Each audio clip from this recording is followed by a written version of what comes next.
I jeste ljudi, ja sam radio dovršeni klip. Danas ću vam pokažem jednu zanimljivu foru za procesor, znači što možete da uradite.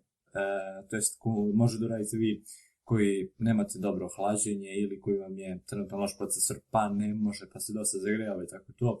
Znači ako zagrejava nekim igricama i tako to, ali niste mogući sad trenutno odmah da ga kupite novi hladnjak ili procesor, znači možete da uradite šta? Znači možete da uzmete možete da uzmete 3 kulera neka.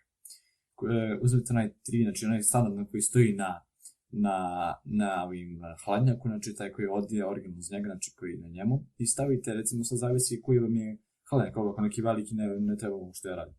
Znači stavite na taj jedan procesor, vidjet ćete to, znači stavite bukvalno 2 ili 3, zavežete, nebitno, zavisi koliko vam je jak taj cooler, znači samo ga spojite i uključite dobro na napajanje, dobro, to nebitno. I uključite sve, znači zavežete, bukvalno spojite na neki način, ne znam, nešto stavite na šafu, ne znam ja, i samo ga pričvrstite na hladnjak i uključite računar i naravno i pogledajte na temperaturu. Znači ja sam to isprobao, to je testirao sam, znači bukvalno je 15 stepeni bila niža temperatura u standardnom radu, 10 stepeni sigurno, standardno, kad računar stoji i isto prika zagrevaju, znači bukvalno stalno je 15 temperatura niže.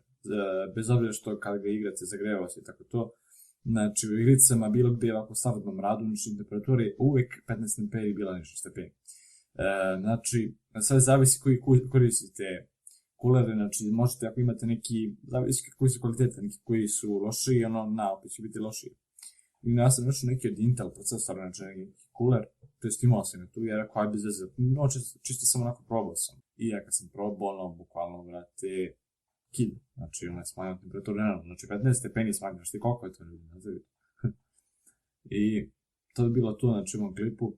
Ovo pokušajte, to jest možete da uradite ako vam je loši hladnjak ili procesor, ali bukvalno to nije to doživotno to može da radi. Ne znam koliko, još uvijek nisam siguran da to može dosta da traje kako će to procesor, recimo, da ga propasti nešto nebitno. Mada, vi to ništa da radite ako vam je dobar procesor i dobar hladnjak, znači to vam nije potrebno. To jest možete da dodate još neki ako imate mesta za još jedan ventilator. Tako da ovo stavite kada nemate, znači ako vam loši procesor i loši hladnjak, ovo možete da radite, znači bukvalno ako vam se zagreva računar, to je procesor koji nekim igricama, nebitno znači ako se zagreva. I to je bilo to u ovom današnjem klipu i gledajte moje stare klipove i vidimo se.